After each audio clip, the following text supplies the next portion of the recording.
Hello students, welcome to 360 Education class.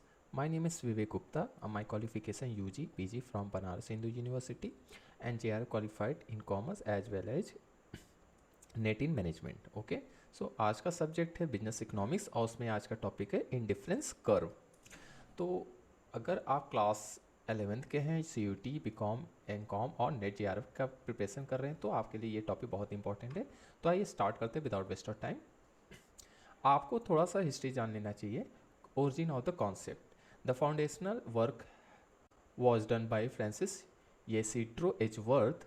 इन्होंने 1881 में एक बुक पब्लिश की थी जिस बुक का नाम है an essay on the application of mathematics to the moral science. इस बुक में इस कॉन्सेप्ट को डेवलप किया था. ठीक है, आफ्टर दैट क्या हुआ, विल्फ्रीडो पेरिटो ने इसको ग्राफिकली प्रेजेंट किया था.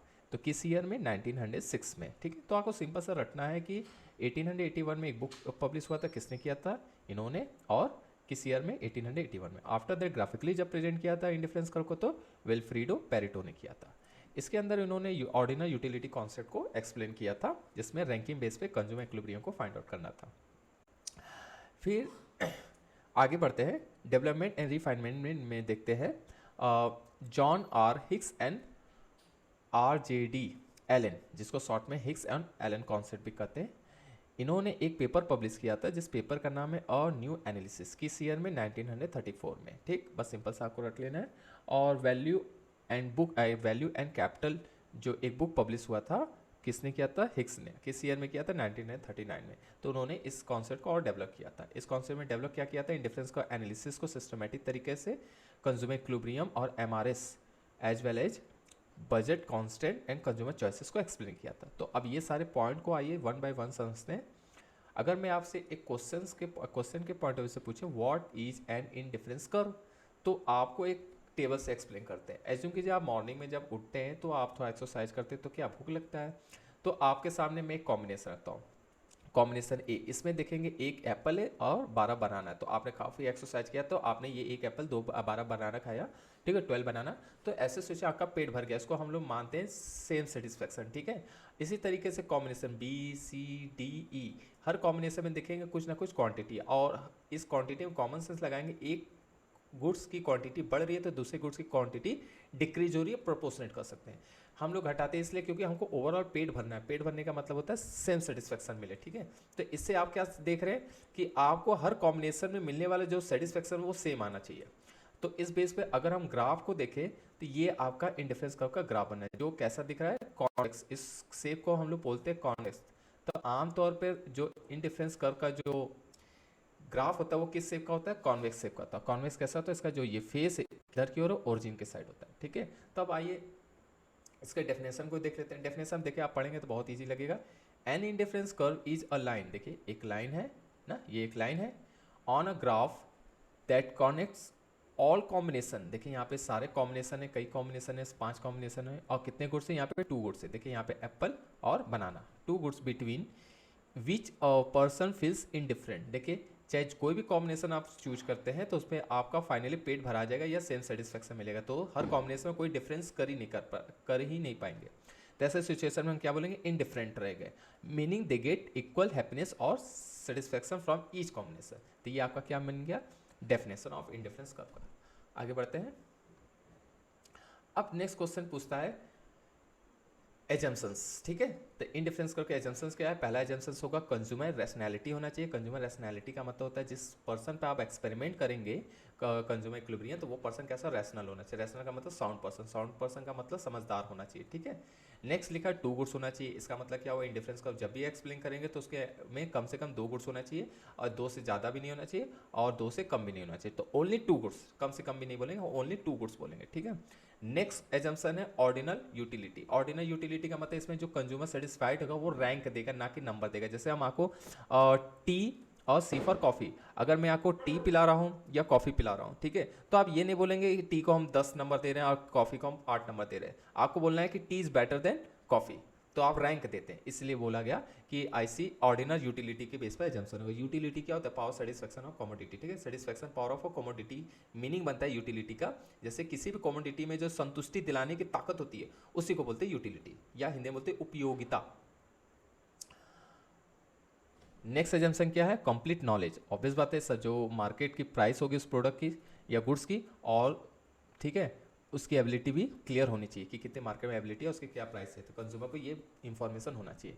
नेक्स्ट है स्टेबल प्रेफरेंसेस। देखिए स्टेबल प्रेफरेंसेस का मतलब होता है जब कंज्यूमर का टेस्ट एंड प्रेफरेंसेस है वो कांस्टेंट हो, ये नहीं कि जब एक्सपेरिमेंट करे तो वो टाइम टू टाइम टेस्ट बदल दे या प्रेफरेंसेस बदल दे, ठीक है, तो ऐसा नहीं होना चाहिए। तो नेक्स्ट या फिफ्थ एजेंट से बोलेंगे स्टेबल प्रेफरेंसेस। नेक्स्ट है ट्रांजिटिविटी ऑफ प्रेफरेंसेस। इसमें क्या होता है, इसमें अगर हम आपको बोलें जैसे यहाँ लिखा है गुड ए ओवर गुड बी, इसका मतलब ए की जो सेटिस्फेक्शन है बी के कंपैरिजन में ज़्यादा है, और बी की कंपैरिजन में अगर सी की गुड्स की सेटिस्फेक्शन देखें तो हम बोलेंगे बी ग्रेटर देन सी। तो ऑब्वियस बात है, तो अगर हम ए और सी की तुलना करेंगे तो ए इज ग्रेटर देन सी होना चाहिए, ठीक है, तो ये ट्रांजिटिविटी ऑफ प्रेफरेंसेस का कॉन्सेप्ट होता है, ठीक है। नेक्स्ट है नॉन सैटिटी या मोर इज बेटर। इस एजम्पशन का मतलब होता है कि अगर हम आपको पीछे टेबल में ले जाएं, देखेंगे किसी भी कॉम्बिनेशन में, किसी भी कॉम्बिनेशन कोई वैल्यू जीरो है नहीं सर, अगर जीरो होता है तो सैटिटी हो जाए, सैटिटी वर्ड का मतलब कोई वैल्यू जीरो हो जाए, सैचुरेट हो जाए, खत्म हो जाए, ठीक है, लेकिन यहाँ पे ऐसा नहीं है, तो कोई ना कोई कॉम्बिनेशन कोई ना कोई क्वांटिटी होता है। तो ये बोल रहा है कि आप जितने भी एजम्पशन रखें कोई ना कोई क्वांटिटी होनी चाहिए दोनों गुड्स की, तो इसलिए बोला गया नॉन सैटिटी, कोई भी क्वांटिटी जीरो नहीं होगा गुड्स का, ठीक। नेक्स्ट है diminishing marginal rate of substitution, जिसको शॉर्ट में एमआरएस बोलते हैं। देखिए ये एक फॉर्मूला होता है एमआरएस का, तो पूछता है कि एमआरएस का फॉर्मूला क्या है, तो आप सिंपल सा बोल दीजिए एमआरएस का फॉर्मूला होता है डेल्टा या change in sacrifice divide by change in gain, ठीक है, तो सेक्रीफाई वाला न्यूमरेटर में रहेगा और डिनोमिनेटर में गेन वाला रहेगा, तो ये फॉर्मूला होता है। इसी फॉर्मूले के बेस पे इनडिफरेंस कर्व जो होता है उसका शेप बदलेगा, ठीक है, अभी आगे बताएंगे शेप कितने तरीके के होते हैं। तो आमतौर पे एमआरएस क्या होता है, डिमिनिशिंग होता है, अगर डिमिनिशिंग होगा इंडिफरेंस कर्व में तो हमारा आईसी कर्व कैसा बनेगा, आप बोलिएगा सर कॉन्वेक्स बनता है, बात खत्म। नेक्स्ट है आपका indifference curve do not intersect. इस एजम्पशन का मतलब होता है सर दो अगर आईसी कर्व हम बना दें तो दोनों एक दूसरे को कभी काटेगा ही नहीं, जैसे मैं यहाँ काट के दिखाऊं तो ये कभी कटेगा नहीं, ठीक है, ऐसा क्यों होता है मैं आगे लॉजिक बताऊंगा, बस आपको एजम्पशन रख लेना है कि दो इंडिफरेंस को कभी एक दूसरे को काट इंटरसेक्ट नहीं कर सकते। नेक्स्ट है डाउनवर्ड स्लोप कर्व, ठीक है, डाउनवर्ड स्लोप कर्व का मतलब होता है सर इंडिफरेंस का, देखिए ये स्लोप पूरा डाउनवर्ड साइड नीचे की ओर जा रहा है, क्यों होता है उसके भी पीछे हम बोलेंगे एमआरएस, ठीक है, क्या है एमआरएस कारण होता है, ठीक है। तो 10 एजम्पशंस हो गए। अब आगे हम लोग पढ़ेंगे properties of indifference curve. Assumptions अलग होते हैं, प्रॉपर्टीज अलग होते हैं, तो आइए पहला प्रॉपर्टी पढ़ते हैं। फर्स्ट प्रॉपर्टी देखेंगे डाउनवर्ड स्लोप होता है, जैसा कि मैंने बताया एमआरएस की वजह से होता है, ये देखिए ये स्लोप हो रहा है और डाउनवर्ड नीचे की ओर जा रहा है, ठीक, जैसा कि यहाँ मैं पढ़ दे रहा हूँ the curve slope downward from left to right जा भी रहा है, ठीक। नेक्स्ट एजम्पशन क्या है, convex to the origin. Convex जैसा मैंने बताया था एमआरएस की वजह से कॉन्वेक्स कर्व बनता है, और इसका ओरिजिन का मतलब होता है इसका जो फेस है किस साइड है, ओरिजिन, किस साइड है, ओरिजिन साइड है, ठीक। नेक्स्ट प्रॉपर्टी आपका higher curves represent higher utility. देखो अगर मैं आपको यहाँ पे एक आईसी 1 2 3 है, तो अगर ये 1 पे एक क्वांटिटी रखते हैं, ध्यान से देखें ये 5 हो गया और ये हो गया 7 ले लेते हैं या 6 ही ले लेते हैं, ठीक है। अब मैं अगर यहाँ पे एक बनाऊँ तो ऑब्वियस 6 के आगे दिख रहा है, तो ये ले लेते हैं 7 और ये ले लेते हैं 6, ठीक है, ये उसके ऊपर है। तो आप बताओ कि यहाँ पे जो कॉम्बिनेशन बनना है 5 और 6 का, और यहाँ पे जो कॉम्बिनेशन बनना है 6 और 7 का, तो इन दोनों में किस में सबसे ज़्यादा सेटिस्फेक्शन मिलेगा, सेकंड आईसी कर्व में, क्योंकि इसमें दोनों में क्वांटिटी इंक्रीज है। तो कहने का मतलब वही हुआ कि अगर एक आईसी कर्व के आगे दूसरा आईसी कर्व बनना है तो दूसरा वाला अगर आगे है तो उससे मिलेगा सेटिस्फेक्शन पीछे वाले से ज़्यादा ही मिलेगा। तो ये इसकी नेक्स्ट प्रॉपर्टी है, higher IC curve represent higher satisfaction, ठीक। नेक्स्ट है आईसी नेवर क्रॉस, जैसा ऊपर मैंने बताया था दो आईसी का इंटरसेक्ट कभी नहीं करते। अब मैं आपको लॉजिक बताता हूँ, ध्यान से देखिएगा, ये मैं एक आईसी का खींच दिया, अब देखेंगे आपको कि यहाँ पे आईसी का इंटरसेक्ट कर रहा, बट ऐसा होगा नहीं, ध्यान से समझिएगा। आपको ये पता है कि हर आईसी कर्व में जो इंडिफरेंस कर्व होता है उस पर जितने भी कॉम्बिनेशन होते हैं उसमें मिलने वाला सेटिस्फेक्शन क्या होगा, सेम होगा। तो एज्यूम करते हैं एक कॉम्बिनेशन ए रख देते हैं और एक कॉम्बिनेशन यहाँ पे रख देते हैं बी, और एक कॉम्बिनेशन रख देते हैं ये सी यहाँ पर, ठीक, ये इसको सी रख देते हैं। अब आप बताओ कि इस पॉइंट पे मिलने वाला सेटिस्फेक्शन इस पॉइंट पे मिलने वाला सेम होगा, क्योंकि जैसा आपने डेफिनेशन पढ़ा उसके हर कॉम्बिनेशन मिलने वाला सेटिस्फेक्शन सेम होगा। तो हम इसको मैथ्स के पॉइंट ऑफ व्यू से बोलें ए इक्वल टू बी, मतलब ए में जो कॉम्बिनेशन सेटिस्फाइड होगा वो बी के कॉम्बिनेशन में सेटिस्फाइड सेम ही होगा, तो इक्वल भी कर सकते हैं। अब हम बोले ये जो पॉइंट है, ये जो दो आईसी कर्व है ना, ये एक 1 है तो इसको मान लेते हैं 2 ले लेते हैं, ठीक है। तो यहाँ पे और यहाँ पे मिलने वाला सेटिस्फैक्शन सेम होगा कि ये जो बिंदु है, इस बिंदु आईसी 1 और 2 दोनों पे है, तो बी जो कॉम्बिनेशन वो आईसी 1 और 2 दोनों के लिए है, तो बी इक्वल टू सी कह सकते हैं, कह सकते हैं ना कि बी इक्वल टू सी बोल सकते हैं कि सर बी पे जो कॉम्बिनेशन वो सी पे मिले, क्योंकि ये वाला बिंदु हर एक वाले के लिए, ये वाले हरा वाला दोनों में सेम सेटिस्फैक्शन मिलेगा, क्योंकि कॉम्बिनेशन जो भी होगा उस पर मिलेगा सेटिस्फैक्शन सेम होगा। बट इस हिसाब से अगर देखेंगे, ब्लू वाला जो आईसी कर्व है जो ए का है, और ये वाला अगर आप देखेंगे, ये वाला लाइन ये पीछे की ओर जा रहा है, ये वाला लाइन आगे की ओर जा रहा है, तो आप ये नहीं कर सकते हैं कि ए इक्वल टू सी, क्योंकि आईसी कर्व आगे वाला जो रहेगा उससे क्वांटिटी और इसके क्वांटिटी में, ठीक है, डिफरेंस होगा। अगर डिफरेंस है तो ज़्यादा क्वांटिटी आगे वाले का बनेगा, तो इस पे सेटिस्फेक्शन ज़्यादा मिलेगा, तो इस हिसाब से हम बोल सकते हैं कि ए इक्वल टू सी नहीं हो सकता, ठीक है। तो इसमें आपको बस ये जानना है कि दो आईसी कर्व कभी एक दूसरे को इंटरसेक्ट नहीं कर सकता नहीं कर सकता, सॉरी। अब नेक्स्ट एजम्पशन देखते हैं, infinity number of IC indifference curves. इसका मतलब होता है इसके एक लाइन पर जितने कॉम्बिनेशन बना सकते हो उतने कॉम्बिनेशन बन सकते हैं, ठीक है, उस पर मिलने सेटिस्फेक्शन क्या होगा, सेम होगा। तो दैट्स व्हाई यहाँ लिखा है there is an indifference curve for every possible level of satisfaction, हर जितने पॉसिबल कॉम्बिनेशन बन सकते हो उस पर मिलना सेटिस्फेक्शन सेम होगा, ठीक है। And together these form an indifference map, ठीक है। इसका मतलब क्या होगा कि सर अगर एक ग्राफ में एक से अधिक आईसी कर्व हैं, ठीक है, तो इसको बोलते हैं आईसी मैप, ठीक है, या इंडिफरेंस मैप, ठीक। नेक्स्ट एजम्पशन है स्मूथ एंड कॉन्टिन्यूस। इस प्रॉपर्टी का मतलब होता है, एजम्पशन है प्रॉपर्टी का मतलब होता है जो हमारा इंडिफरेंस कर्व होता है वो स्मूथली ऐसे स्लोप डाउनवर्ड होता है, ना कि ऐसे ऐसे ऐसे ऐसे ऐसे ऐसे नहीं होगा, ठीक है। तो दैट्स यहाँ करना चाहते हैं स्मूथली, क्यों, ICs are smooth curve reflecting gradual substitution between two goods. दो गुड्स होते हैं, एप्पल और बनाना ले लेते हैं, तो एक बढ़ रहा होगा था, दूसरा धीरे धीरे घट रहा होगा था, तो उससे जो ग्राफ बनेगा वो ग्रेजुअली स्मूथ कर्व बनेगा, ठीक। तो बस आपको प्रॉपर्टी याद करना है। अब देखेंगे यहाँ पर समरी देख लेते हैं टेबल में। तो आईसी क्या होता है, डाउनवर्ड स्लोप होता है, क्यों होता है, स्लोप नेगेटिव होता है, वो क्यों होता है कि दो गुड्स का कॉम्बिनेशन ऐसा बनाते हैं जो बैलेंस करे। बैलेंस किस पॉइंट से, आपको दो भी गुड्स का जो भी कॉम्बिनेशन है उससे आपका पेट भराना चाहिए, क्या भराना चाहिए, पेट भराना चाहिए, तो इक्वल सेटिस्फेक्शन मिलेगा, ठीक। तो that's why trade off to keep utility constant. Next है कॉन्वेक्स टू ओरिजिन, ठीक है, कॉन्वेक्स टू ओरिजिन होता है, जैसे बात है सर ये आईसी हो गया, ठीक है, इसका जो मुंह है कॉन्वेक्स टू कर्व इनवर्ट की ओर है ना, अंदर की ओर झुका हुआ है ना, ऐसा नहीं बाहर की ओर, ऐसा नहीं हुआ है, ठीक है। क्यों होता है, diminishing willingness to substitute goods, दूसरे गुड्स के सब्स्टिट्यूट के घटने की वजह से। और नेक्स्ट है higher cost equal to higher utility. जैसा कि आपको पता ही है कि सर एक से अधिक आईसी कर्व बनाओगे, 1 2 3, तो जो तीसरा वाला है ओरिजिन से बहुत दूर चल गया ना, और ये 1 वाला है बहुत पास है, तो जितना बोला है कि फार्दर फ्रॉम ओरिजिन, जितना दूर होते जाएगा आईसी कर्व उसका क्वांटिटी सेटिस्फेक्शन ज़्यादा होता जाएगा। क्यों, क्योंकि उसमें मोर गुड्स कंज्यूम किया जाता है मोर सेटिस्फेक्शन के लिए। दो आईसी कर्व कभी इंटरसेक्ट नहीं कर सकते हैं, no crossing of curves consistent preferences की वजह से। नेक्स्ट लिखा है इन्फिनिटी स्मूथ होता है, मल्टीपल स्मूथ कंटिन्यूस कर्व बनता है, कंटिन्यूस कंज्यूमर प्रेफरेंसेस वेरिएशंस के, मतलब दोनों गुड्स की एक बढ़ाते जाएंगे ग्रेजुअली घटाते जाएंगे। अब ध्यान से सीखिए कि सर व्हेन कॉन्वेक्स शेप हो, जब हमारा इंडिफरेंस कर्व कैसा हो, कॉन्वेक्स शेप का, ये देखिए ये जो शेप होता है इसको बोलते हैं कॉन्वेक्स शेप करते हैं, क्या बोलते हैं, कॉन्वेक्स शेप। इसका मुंह ओरिजिन के साथ है। ऐसा क्यों होता है, आप बस आपको बोलना है कि सर एम आर एस जो होता है कि वैल्यू क्या होती है, डिक्रीज होती है, ठीक है। इसकी वजह से आप कहोगे एम आर एस कैसा डिक्रीज होता है, आइए मैं आपको बताता हूँ एम आर एस डिक्रीज कैसा होता है। ये मैं इस टेबल पे वापस लाता हूँ, देखिए आपको पता है, यहाँ पे बनाते हैं, ठीक है। एम आर एस का फॉर्मूला क्या होता है, यहाँ पे मैं लिख देता हूँ एम आर एस का फॉर्मूला, एम आर एस, तो फॉर्मूला क्या होगा, चेंज इन, डेल्टा को हम लोग चेंज इन बोलते हैं, sacrifice divide by change in gain, ठीक। अब देखो ये है हमारा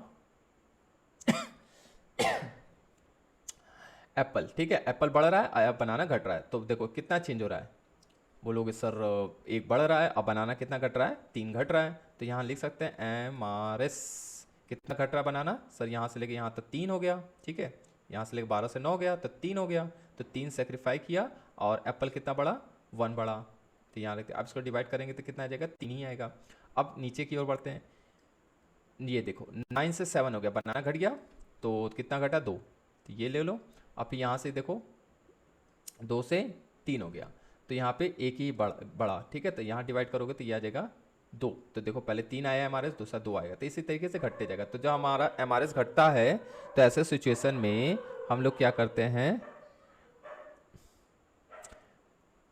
एम घटता है तो कहाँ गए कहाँ गए कहाँ गए, हाँ घटता है तो हमारा जो आईसी होता है वो कैसा बन जाता है, कॉन्वेक्स शेप का बन जाता है, ठीक है।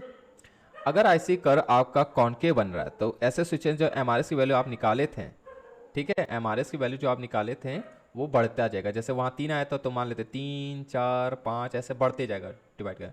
तो उस जब उस टेबल से आप जब ग्राफ बनाओगे तो आपका कॉनकेव शेप का बन जाएगा, ऐसा बन जाएगा, ठीक है। तो कुल मिला के एमआरएस इंक्रीज करेगा तो कॉनकेव, एमआरएस डिक्रीज करेगा तो कॉन्वेक्स। So simple. अगर एमआरएस की वैल्यू कांस्टेंट आने लगे, कांस्टेंट का मतलब मान लीजिए 2 2 2 या 1 1 1 आ रहा है डिवाइड करने के बाद, तो उस टेबल का जब आप ग्राफ बनाओगे तो वो स्ट्रेट लाइन डाउनवर्ड बनेगा ऐसा, ठीक है। तो एमआरएस जब कांस्टेंट होगा, एमआरएस जब कांस्टेंट आएगा, ठीक है, कांस्टेंट आएगा तो हमारा स्ट्रेट डाउनवर्ड बन जाएगा, ठीक। जब हमारा दो गुड्स, अब वो भी परफेक्ट कॉम्प्लीमेंट गुड्स हो, कैसा हो, परफेक्ट कॉम्प्लीमेंट गुड्स होता है, उसका जो आईसी होता है वो एल शेप का बनता है। कैसा बनता है, एल शेप का बनता है। क्यों, जैसे मान लेते शूज लेते हैं, शूज लेफ्ट साइड का और राइट साइड का, तो जाहिर सा जो लेफ्ट साइड का पहने हो वही राइट साइड का शूज पहनोगे ना, ऐसा तो नहीं ना लेफ्ट साइड में कोई और शूज पहने होगा और राइट में कोई और शूज, ऐसा तो होता नहीं है। तो एग्जैक्ट सेटिस्फैक्शन पाने के लिए हम लोग ऐसा करते हैं। तो इन शॉर्ट में बस आपको ये याद रखना है कि तो एल शेप का बन जाता है हमारा, ठीक है। तो आपको बस इन शॉर्ट में याद रखना है, जब आपका गुड्स परफेक्ट कॉम्प्लीमेंट्स में हो तो जो आपसे पूछे इंडिफरेंस कर्व कैसा बनेगा तो बोलना है सर एल शेप का बनेगा, ठीक है। अब बहुत से स्टूडेंट्स को नहीं पता है कि एक्सेप्शन भी होता है इंडिफरेंस कर्व का, जिसको बोलते हैं व्हेन किंग्ड और कॉर्नर केस करते हैं। ये कब सिचुएशन होता है, आप ऑब्जर्व करेंगे कि जैसे टी और कॉफ़ी का एग्जाम्पल लेते हैं। अब एज्यूम करो बहुत लोग टी लवर होते हैं, क्या होते हैं, टी लवर होते हैं, इनको कॉफ़ी पसंद ही नहीं है, चाहे कहीं पे चल जाए वो टी चाय के दीवाने होते हैं। तो ऐसे सिचुएशन में टी और कॉफ़ी सब्स्टिट्यूट तो हैं, बट अगर इनको कॉम्बिनेशन के रूप में देंगे तो भी आप वो टी को ही पसंद करना चाहेंगे, वो कॉफ़ी को पसंद ही नहीं करेंगे। तो ऐसे सिचुएशन में जो उसका जो शेप होता है वो किंग्ड कर्व का या कॉर्नर केस बन जाता है। कॉर्नर का मतलब सारा वैल्यू इधर ही ले करेगा, ये गुड्स एक्स को पसंद ही नहीं करेंगे। अब इसको स्टोरी से समझो। स्टोरी में ये है कि मिस्टर जो रवि हैं इनका प्रेफरेंस क्या है, टी और कॉफ़ी में लिखते हैं। रवि के पास कितना पैसा है, 100 रुपया है, 100 रुपया, ठीक है। और उनको गुड्स एक्स और वाई जिसको टी एंड कॉफ़ी के रूप में रखते हैं। और देखेंगे ये जो टी और कॉफ़ी की कीमत है वो 10 रुपया पर कप है, चाहे टी लो या कॉफ़ी। तो एज्यूम करते हैं कि 10 रुपया पर कप है और 100 रुपया इनकम है। तो अगर 10 रुपया पर कप है तो 10 कप हमको टी मिल जाएगा, या 100 रुपया पूरा खर्च करेंगे तो 10 कप कॉफ़ी मिल जाएगा।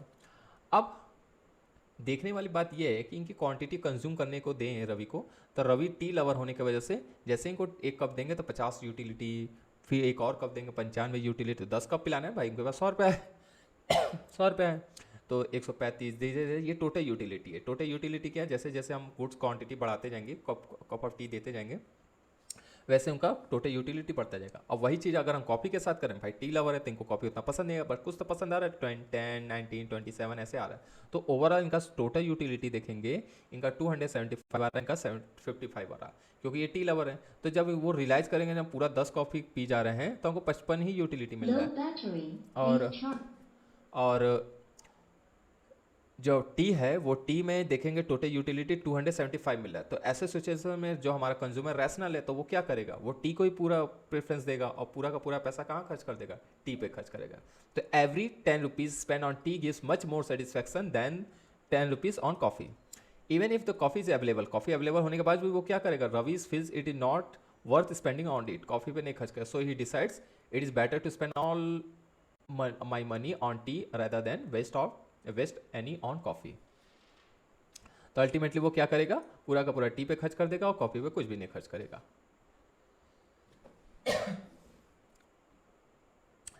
अब एक और टेबल से थ्रू समझ लेते हैं। इस वजह से वो पूरा का पूरा वैल्यू कहाँ लाई करेगा, एक ही गुड्स पे करेगा, इसलिए उसको कहते हैं कॉर्नर सोल्यूशन या किंग केस करते हैं। इसमें क्या होता है, इक्विलिब्रियम पॉइंट कहाँ पे चल जाएगा, सिर्फ टी एक्सेस पे चल जाएगा।